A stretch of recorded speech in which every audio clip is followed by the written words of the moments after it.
ada di setiap dada insan Indonesia. Sayangnya, rasa kebangsaan ini sering terkubur oleh tugas dan kewajiban kita sehari-hari. Walaupun jauh dari sempurna, melalui Ring of Fire Adventure, kami berusaha untuk memberikan kesempatan bagi setiap penonton untuk melewati proses melihat, mengenal, dan mengerti akan tanah air kita Indonesia.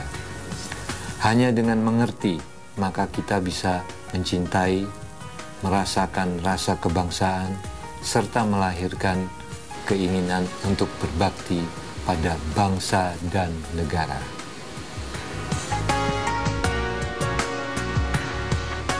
Kita hidup di negara ini, kita dibesarkan di negara ini, semoga setiap anak-anak mau menyebarkan rasa cinta tanah air yang kalian sudah rasakan kepada kawan-kawan, kepada orang sekeliling kita, agar negara ini tetap bersatu dan kita bisa hidup damai tanpa ada pertikaian di antara agama, di antara perbedaan. We are many, we are one. Stop bicara perbedaan dan start bicara persamaan. Tempat yang berkesan untuk gue di stage 3 ini adalah Aceh.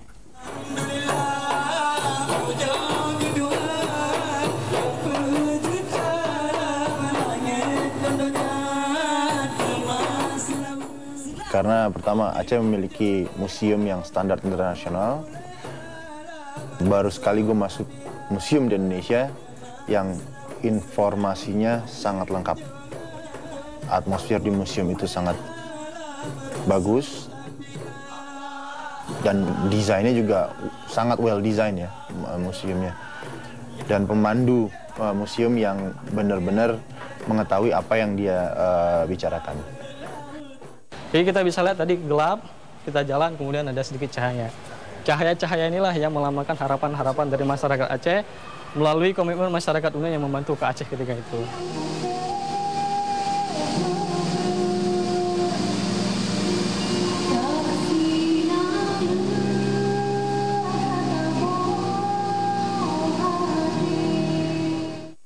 Dan kedua adalah kopi Aceh. Dari lo pergi ke restoran, hotel, sampai ke warung, kopinya selalu konsisten. Salah satu pengalaman yang paling berkesan bagi saya selama perjalanan stage 3 adalah waktu kami mengunjungi Desa Orahilifau untuk menyaksikan atraksi lompat batu. Nah, yang bikin aku seneng banget dan paling inget akan pengalaman itu adalah motivasi dan semangat generasi muda penduduk Desa Orahilifau dalam melestarikan budaya tradisi Nias. Jadi waktu kami menyaksikan lompat batu ini ada juga tarian, ada beberapa ritual-ritual yang dilakukan. Tapi yang melakukan tradisi dan acara ini adalah generasi mudanya, dan untuk melihat generasi muda sangat semangat dan mempunyai attitude yang positif dalam melestarikan budaya nenek moyangnya, itu aku senang banget, dan itu telah menjadi salah satu pengalaman yang paling menyenangkan. Pengalaman kedua yang paling berkesan buat aku adalah waktu kami mengunjungi kompleks percandian Muaro Jambi.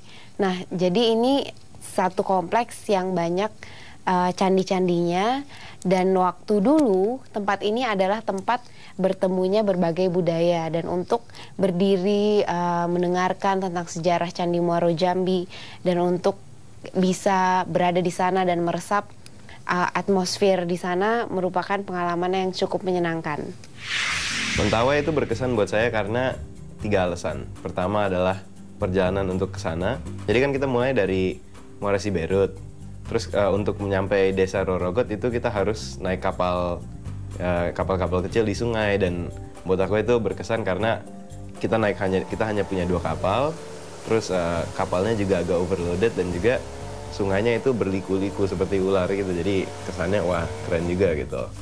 Kedua adalah ya otomatis keunikannya kehidupan mereka di Desa Rorogot dan juga orang-orang suku Mentawai. Dan yang kerennya sih adalah pakaian mereka, contoh kayak loincloth yang mereka pakai dibandingin kita gitu. Maksudnya hidup yang biasa yang saya lihat di Jakarta dan kehidupan manusia yang saya terbiasa itu sama sekali tidak mirip sama kehidupan mereka. Dan ketiga dan paling penting adalah kesempatan untuk menginap bersama mereka.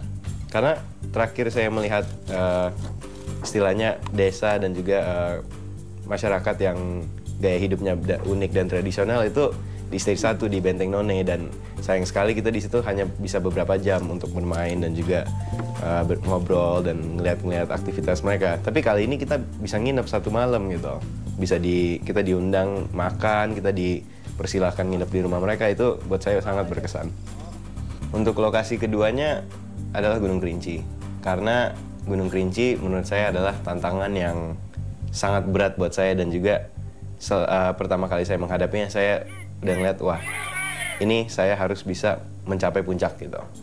Karena kalau misalnya aku bisa nyampe puncak, aku bisa pulang ke Jakarta, aku bisa ketemu teman-teman aku, dan aku bisa bilang, lo tau gak, gue naik Gunung Kerinci, gue berhasil mendaki dan memuncak gunung berapi tertinggi di Indonesia. Itu udah salah satu motivasi untuk aku ke sana. Dan kebetulan pas aku nyampe sana, perjalanan dari bawah sampai ke tempat istirahat di shelter 2 sampai ke atas itu emang benar-benar berkesan. Cuacanya itu buruk sekali, dan menurut saya itu menarik karena buat saya adalah tantangan. Gunung Kerinci nggak cuman meninggalkan kesan pada saya, tapi saya kebetulan meninggalkan jam tangan saya di sana karena sempat jatuh terus jam tangannya hilang, jadi itu akan tetap di sana. Dalam mempersiapkan support car atau mobil pendukung untuk suatu ekspedisi bukanlah hal yang mudah, mengingat banyaknya perlengkapan produksi maupun perlengkapan personel yang harus kita bawa. Makanya dalam mobil ini kita berpikir keras untuk bagaimana caranya mempersiapkan supaya barang tersebut mudah diambil dan tidak berceceran di dalamnya. Hal modifikasi yang kita buat pertama adalah rak untuk kita meletakkan barang, dan bagaimana caranya supaya kita mudah mengambil barang tersebut tanpa harus masuk ke dalam kabinnya sendiri. Karena di dalam kabin ini sudah banyak barang seperti perlengkapan masak, perlengkapan tenda, dan sebagainya. Dan ini tempat ini adalah khusus untuk perlengkapan produksi.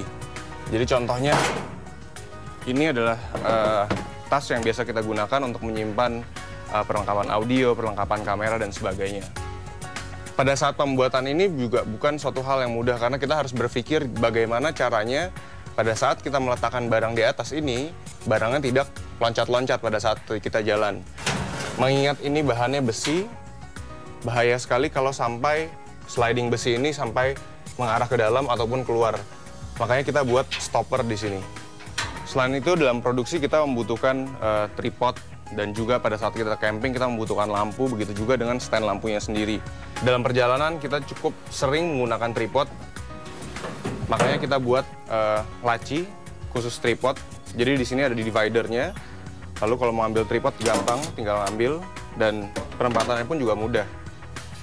Lalu di sini kita buatkan tempat untuk lampu camping beserta dengan kabelnya. Jadi stand lampu turun, lampu camping kita bisa langsung tercolokkan ke dalam genset. Selain membuat rak dan laci untuk perlengkapan produksi, kita juga membuat tangki bensin cadangan untuk motor.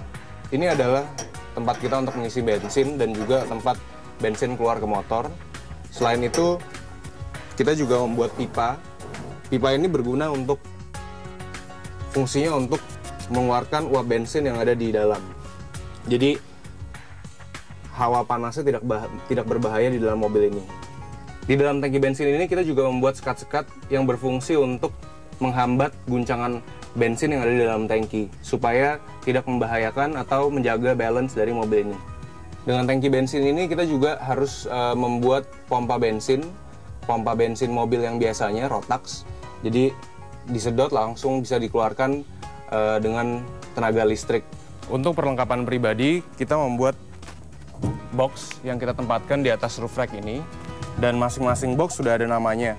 Jadi setiap orang hanya diperbolehkan untuk membawa satu duffel bag, di mana di duffel bag itu akan ditempatkan di box ini. Satu box bisa diisi dengan 2 duffel bag, dan setiap orang hanya boleh membawa satu duffel bag tersebut dan ditempatkan di sini. Box ini akan kita tempatkan di atas roof rack ini. Jadi posisinya adalah box-box ada di bagian depan dan di bagian belakang tempat duduk atau tempat berdirinya tim kameramen untuk mengambil gambar. Kita dulu belum mengerti tentang kualitas helm buatan Indonesia. Setelah berkunjung ke pabrik helm, kita baru mengerti bahwa kualitas helm buatan Indonesia baik.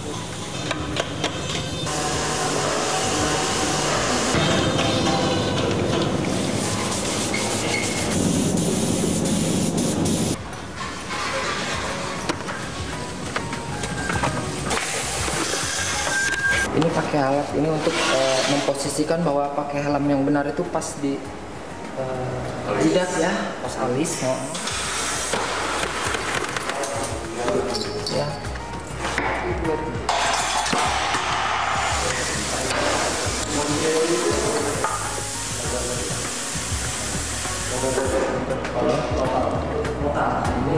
Ini nggak boleh.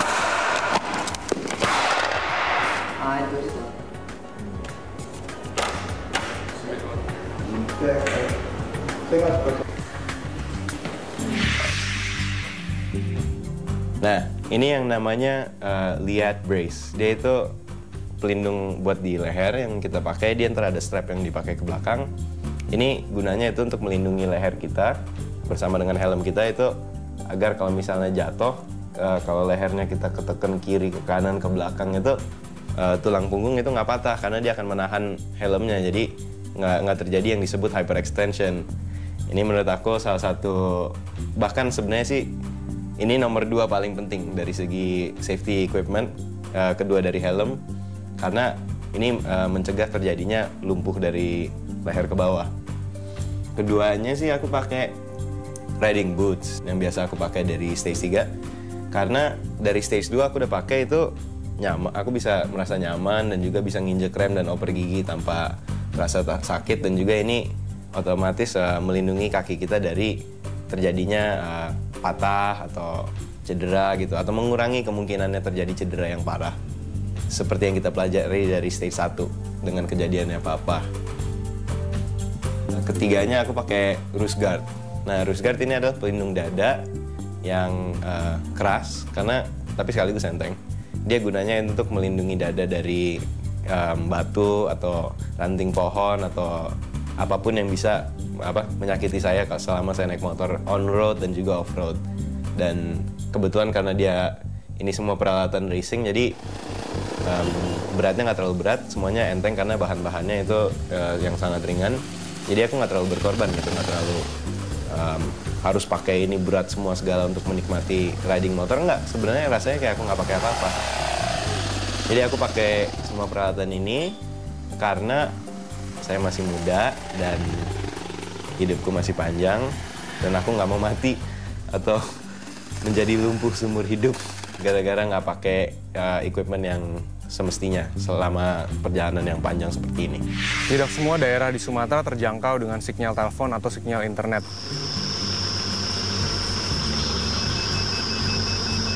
Jadi kita memperlengkapi tim dengan satelit telepon dan juga satelit modem.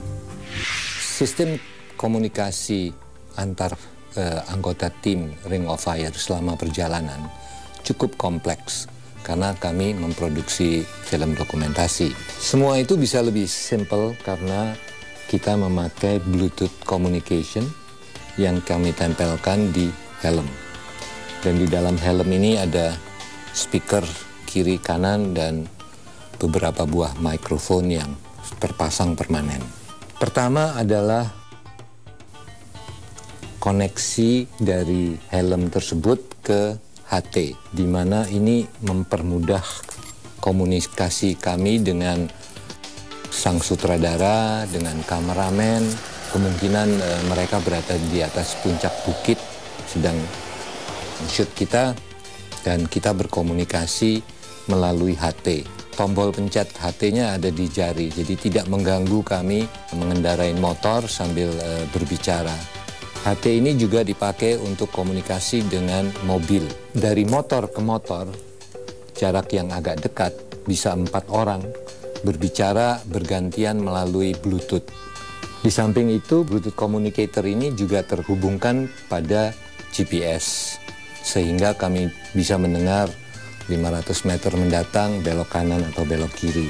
Disambungkan juga ke handphone yang biasa, yang tahan air dan tahan debu, karena debu jahat sekali terhadap barang-barang elektronik. Di saat emergency, Bluetooth juga terhubungkan dengan satellite phone. Di balik helm ini ada satu jack atau colokan khusus untuk mikrofon, di mana kabelnya nanti akan di-attach ke helmet kamera kita. Itulah yang kami lakukan untuk berkomunikasi selama perjalanan dan memproduksi film dokumenter ini. Banyak orang menyangka bahwa perjalanan kami merupakan sebuah liburan dan senang-senang. Sebaliknya, kami bekerja sangat keras dalam perjalanan kami. Di samping itu, untuk mempersiapkan sebuah ekspedisi seperti Ring of Fire Adventure ini tidaklah mudah, memerlukan kerja keras di berbagai macam bidang. Mulai dari pembuatan konsep ekspedisi, mencari sponsor, research, persiapan produksi, persiapan logistik, dan masih banyak lagi pekerjaan-pekerjaan yang lainnya. Tugas utama saya mulai dari membuat konsep, misi, visi, dan dari ekspedisi. Meyakinkan para pendukung, sehingga ekspedisi ini bisa dilaksanakan. Selain itu, tugas saya juga memimpin perencanaan secara menyeluruh.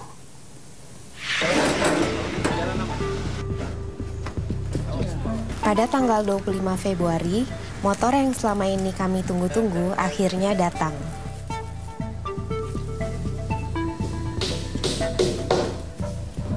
Kelihatan tambah cantik di spion.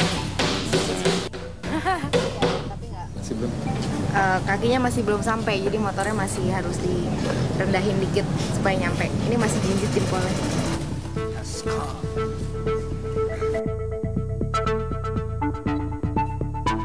Untuk motor, kita memperlengkapi perlengkapan untuk memproteksi motor itu sendiri dan memproteksi kita, dan juga untuk meletakkan perlengkapan kita. Jadi kayak masing-masing motor dilengkapi dengan box panye. Isi box panye itu sendiri baju, terus toolbox dan sebagainya. Nah, fungsi dari hand protector itu sendiri sebetulnya untuk melindungi tangan kita pada saat terkena ranting atau dahan. Dan salah satu hal yang paling penting adalah melindungi tuas kopling ataupun tuas rem, sehingga pada saat kita terjatuh, tuas ini tidak patah. Nah, selain itu, kalau di bagian depan, kita harus melindungi headlamp, di mana pada saat kita off-road, seringkali batu-batu atau tanah-tanah dari motor yang depan mengenai lampu kita, dan kalau sampai kena dan tidak menggunakan pelindung, itu bisa pecah headlampnya. Kalau di bagian bawah, di bagian engine, yang pertama adalah kita harus pakai bash plate atau engine protector. Ini sangat penting karena kebetulan di motor ini oil filternya ada di depan, dan kalau sampai oil filter ini kena batu pada saat kita melewati jalan-jalan off-road ataupun jalan-jalan biasa yang rusak, itu sangat berbahaya. Dan di sini bagian mesin yang cukup krusial. Salah satu proteksi yang lainnya adalah crash bar, di mana crash bar ini berfungsi untuk melindungi hampir keseluruhan motor dari sisi engine maupun juga bagian atas motor ini. Dan selain itu, box ini sebetulnya juga berfungsi sebagai pelindung motor dan pelindung kita sendiri. Panye ini terbuat dari bahan aluminium, dan kenapa kita tidak memilih bahan plastik, box plastik yang ada di pasaran sebagai side bag kita, karena jika kita menggunakan side box yang terbuat dari plastik dan kita terjatuh, box itu akan hancur dan pecah, dan kita tidak bisa membetulkannya di jalan. Aluminium ini hanya akan penyok, dan kita bisa membetulkannya dengan diketuk. Mengingat perlengkapan elektronik pada motor yang cukup banyak, seperti fog lamp, lalu juga sistem charging, motor ini membutuhkan daya aki yang lebih besar dan lebih tahan lama. Kita mencari aki yang lebih baik, di mana aki tersebut bisa mempunyai ampere yang tinggi, tetapi ukuran dari aki tersebut tidak terlalu besar.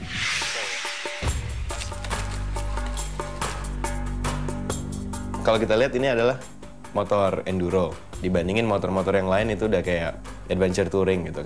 Sangat beda gitu karena nggak ada windshield, joknya kecil, terus tangki bensinnya otomatis jauh lebih kecil, dan selama perjalanan ini aku nggak bisa bawa barang di motornya, nggak pakai sidebox gitu. Ya menurut aku suka sekali sama motor ini karena sebenarnya ya dari semua motor yang aku udah pernah coba, joknya yang standarnya belum nggak diapa-apain itu jok yang paling enak, sumpah mati beneran ini. Jok yang paling enak dan paling nyaman untuk jarak jauh dan untuk jalanan rusak, off-road, on-road, paling nyaman.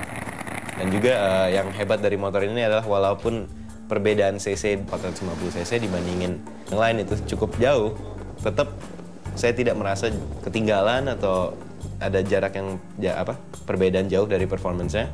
Giliran kita ketemu medan off-road, yang itulah yang aku cari. Ini kayak gampang banget deh, kalau kita ngeliat yang lain mereka struggle gitu, harus kalau udah jatuh ngangkatnya susah gitu. Kalau ada medan kayak ada kubangan lumpur yang dalam banget gitu, kayak takut banget, langsung kaku badannya. Aku tenang-tenang aja gitu. Tractionnya selalu dapet, dan chassisnya kayaknya emang keunggulannya adalah chassisnya. Frame-nya dan suspensi belakangnya itu bukan main hebatnya.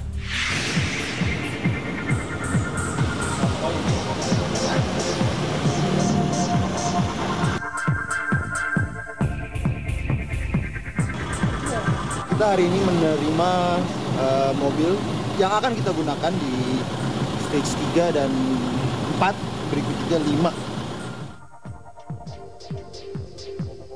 Yang paling penting mobil ini 4-wheel drive. Dalam pembuatan cutting sticker, sebetulnya proses yang memakan waktu paling lama adalah pada saat kita menentukan konsep desain. Kita sempat mengalami beberapa kali perubahan desain. Dari desain pertama adalah kita ingin meletakkan ciri khas kota-kota Sumatera, seperti contohnya Jam Gadang, Rumah Minang ke dalam desain tersebut. Tetapi kita berpikir kembali bahwa kalau kita masuk ke stage 4 Kalimantan, berarti kita harus mengganti secara keseluruhan desain tersebut. Sempat terpikir supaya berbau-bau adventure, kita mencari desain cipratan air, kobaran api karena namanya Ring of Fire. Tapi pada akhirnya setelah kira-kira 4 kali merubah konsep desain, kita menentukan untuk kembali ke desain yang awal yang kita pakai di stage pertama dan stage kedua. Walaupun begitu, hambatannya belum selesai di sana. Karena walaupun kita menggunakan desain yang pertama, kita harus menyesuaikan bentuk dan ukuran ke dalam mobil yang kita pakai di stage ketiga.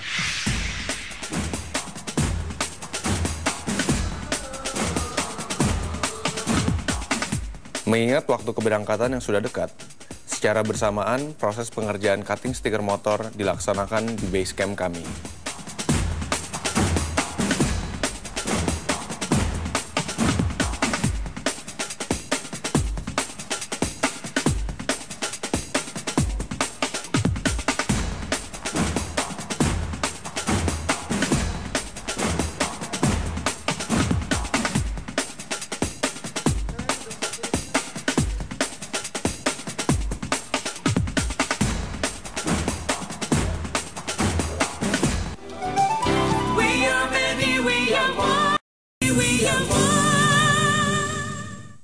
Didukung oleh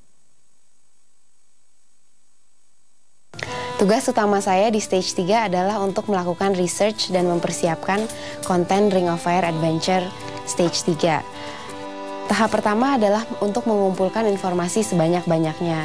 Setelah informasi sudah dikumpulkan, saya bertanggung jawab untuk menyaring dan mengadaptasi informasi tersebut menjadi stage 3 Expedition Guidebook.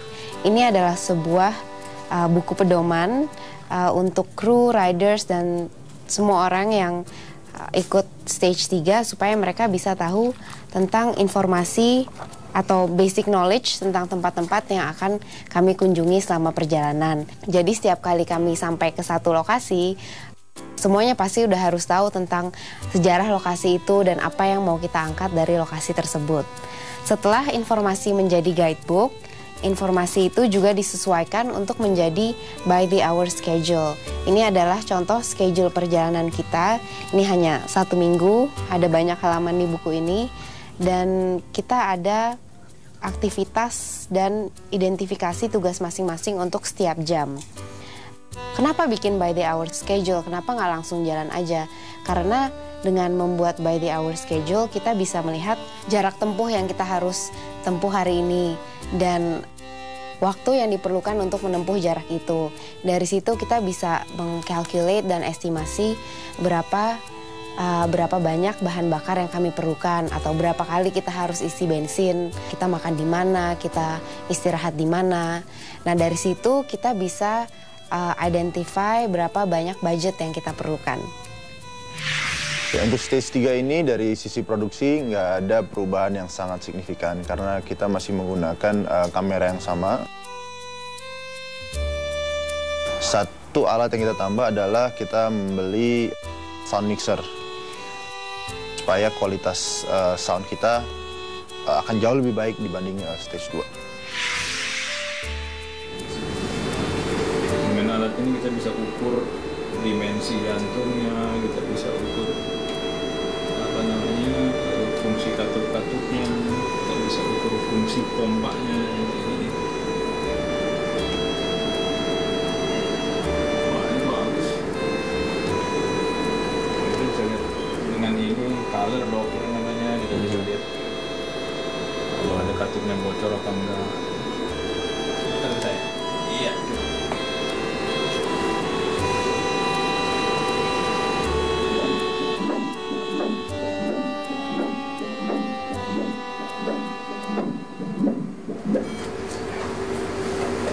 Nggak kelihatan malah bekas, nggak terlalu jelas malah kelihatan bekas impactnya. So good. Bisa riding 10.000 lagi. Selain riset, tugas saya adalah untuk mengendarai motor 650 cc. Pertama kali saya ketemu motor ini langsung kaget banget karena kelihatannya besar dan tinggi. Tetapi setelah mendapatkan sesi safety riding oleh Polisi Lalu Lintas Jakarta, saya mulai menguasai cara yang benar untuk mengendarai motor tersebut. Sebenarnya saya belajar banyak banget sih di sesi safety riding itu. Bukan belajar tentang hal-hal yang ekstrim yang bisa dilakukan di atas motor, tapi justru tentang hal-hal basic yang sering sekali diabaikan oleh pengendara motor, seperti postur tubuh yang benar, teknik menikung yang benar, cara mengerem yang benar, dan yang paling penting yang saya pelajari adalah sopan santun terhadap pengendara motor lain. Baik, bisa kita mulai untuk pelajaran persiapan mengenai mengendarai sepeda motor ya. Kalau kita konsentrasi, kita akan menghasilkan reaksi yang baik. Tidak ada dan tidak pernah kita akan menemukan sistem pengereman mendadak. Kalau kita konsentrasi, Pak, ngerem mendadak gimana? Tidak ada. Pak, kalau menghindari lubang bagaimana? Tidak ada. Kalau orang tidak konsentrasi, dia tidak akan tahu lubang. Konsentrasi ini berkait dengan menghilangkan refleks. Jadi naik sepeda motor nantinya kita tidak boleh menggunakan refleks. Asli dengan pola pikir. Ya. Zero refleks. Kendaraan ini anggap mampu 10 jam bergerak, tetapi manusianya tetap dibatasi 3 jam. Ya, pengereman depan hanya pada lurus saja. Seandainya demikian, ini tikungan. Ya. Kita boleh melakukan blok rem depan belakang itu batasnya di sini. Ini depan belakang. Setelah ada tekukan ke sudut ke kiri maupun ke kanan setang, ini sudah tidak ada pengereman depan lagi. Kontrol dengan rem belakang. Saya mau tanya, ya. Kalau dalam lurus itu sebelum tikungan, ya. Berapa persen rem depan, berapa persen rem belakang? Tidak boleh ada persentase. Ya, jadi image persentase itu 0. Ya, artinya kita belok ke kiri, belok ke kanan, tidak membuat jatuh. Di sini tidak ada persentase. Habiskan saja, ya, habiskan saja pengereman. Yang penting stang kendaraan, ya. Setang kendaraan tidak membentuk sudut ke kanan maupun ke kiri. lurus.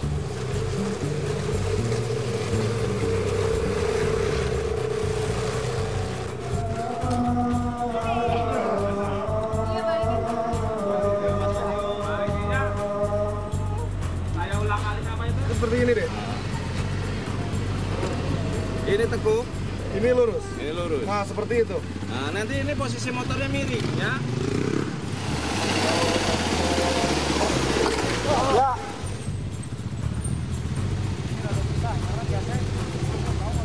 Sakit nggak tadi?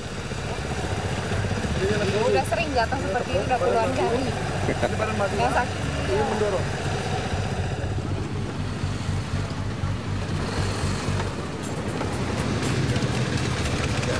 Jadi pertama Korlantas Polri dalam ini kepolisian sangat apresiasi atas kegiatan Pak Juk dan seluruh tim Ring of Fire.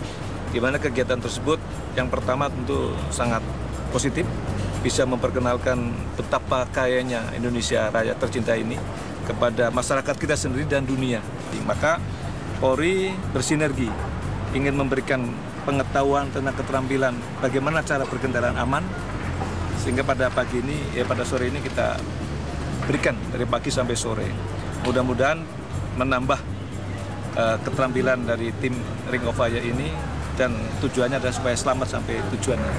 Dalam perjalanan kita akan membuat suatu kampanye tentang keselamatan berkendaraan, tetapi bukan hanya di dalam keterampilan dan keselamatan pakaian atau sopan santunnya, tapi juga menerangkan kepada masyarakat bahwa setiap masyarakat itu perlu proteksi.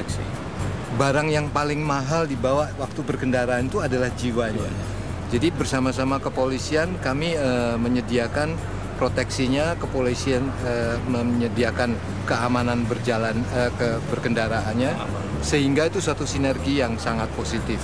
Kita terus berdoa, semoga apa yang kita berikan dari kepolisian khusus Korlantas bisa memberikan pemahaman dan pengetahuan lebih terampil lagi dan outputnya aman, selamat sampai tujuan. Kita berdoa. Terima kasih Pak. Terima kasih Pak Budi.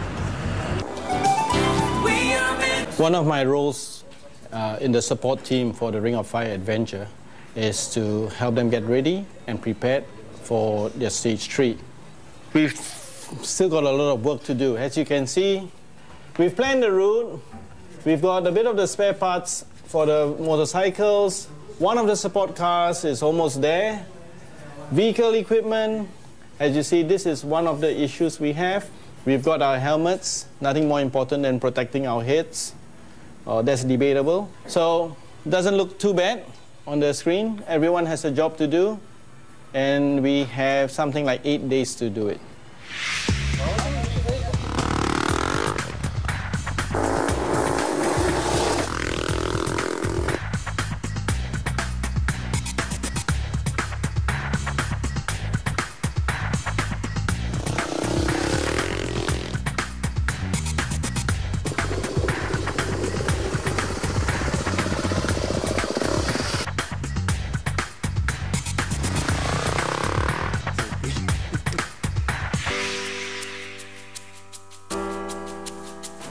Dalam 2 hari kita akan mulai perjalanan kita.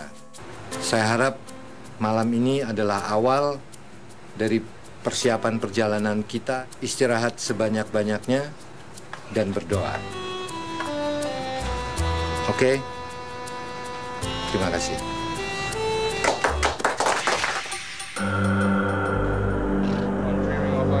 One, two, three, Ring of Fire!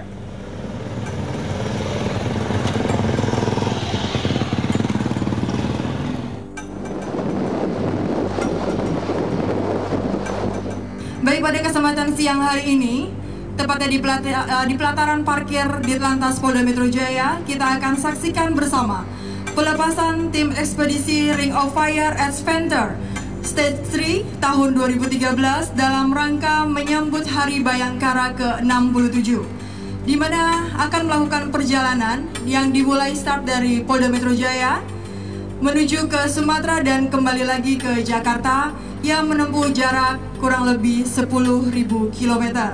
Di stage 1 dan stage 2 misi kami hanya menebar rasa cinta tanah air ke kawan-kawan yang anak-anak muda.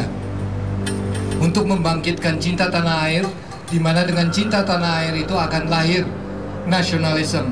Kalau ada nasionalisme, baru bisa lahir patriotisme.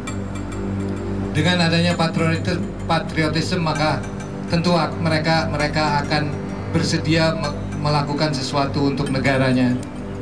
Di stage 3 ini, misi kita ditambahkan lagi dengan satu hal, karena kami bekerja sama dengan polisi, meningkatkan keamanan berkendaraan di jalan. Bukan hanya dari segi motor atau safety ridingnya, tapi kami bekerja sama dengan mitra kami, asuransi, menyediakan perlindungannya. Sekali lagi terima kasih kepada seluruh jajaran pejabat Polri, Pak Nanan, terima kasih banyak. Assalamualaikum warahmatullahi wabarakatuh.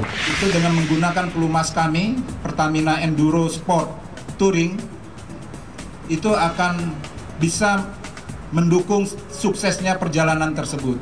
Dan kami yakin sekali sampai 10.000 km kembali ke sini, pelumas tersebut akan tetap bisa mendukung performa dari motor-motor yang digunakan. Nah, sebetulnya kita ingin juga menggambarkan kepada semua orang bahwa tidak semua pengendara motor, klub motor itu negatif. Setuju? Ya. Hadirin sekalian, itulah tekad saya dengan tim waktu itu, ingin mengajak bersama-sama mengglorifikasi tekad visinya Bang Yok ini. Saya bilang, Bang Yok ngapain? Dia ingin mengangkat tentang Bhinneka Indonesia ini, mengangkat tentang keindahan alam Indonesia. Di TV sudah terangkat sekarang bagaimana Indonesia lebih bagus ketimbang negara lain. Bahwa Bang Yok keluarga, dia siap mengorbankan apapun untuk mengangkat nama Indonesia ini. Nah, kaitan itulah sebetulnya kenapa kami ingin bersama-sama dengan tim Ring of Fire ini start, kita lepas. Tugas kami mengawal, mengamankan, melindungi, mengayomi. Nanti akan estafet. Bang Yok dengan tim polisi itu sampai dengan pedalaman ada semua, polsek terjauh ada semua. Manfaatkan itu, karena itu punya negara. Itu selamat jalan atas nama Kepolisian Republik Indonesia. Selamat jalan, titip tentang persatuan kesatuan bangsa ini. Bapak sebagai pelopor ya, nah, jadi harus bisa meyakinkan bahwa kita ini tertib, disiplin berlalu lintas, sehingga diharapkan menjadi pelopor berlalu lintas. Terima kasih Pak Puji. Kami pelopor. Ya. Finally, we are going to Sumatera. Doain ya, semoga kita semua aman dan kita bisa sampai di Merak juga dengan selamat.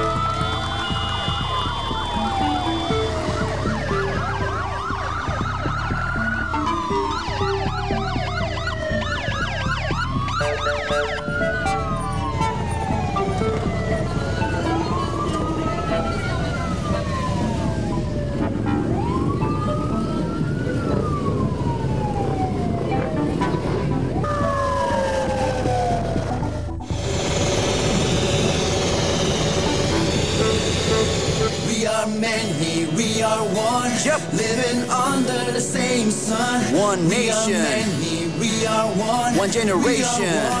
We are one, J-Flow right here. We are one, living Ring of Fire. The same sun. Let's go higher. We are one. You ready? We are one. We are one. We're a land of more than 15,000 islands. The ocean people understand out in silence. It's time to get up, man, and let your voice be heard. Cause the race is on, now we gotta be the first. Bhinneka Tunggal Ika, unity in diversity. Kau pasti bisa, together live in unity. I'm Indonesian, man, and I'm proud. One hell of a nation. Tidak semua laki-laki. Torehan prestasi itu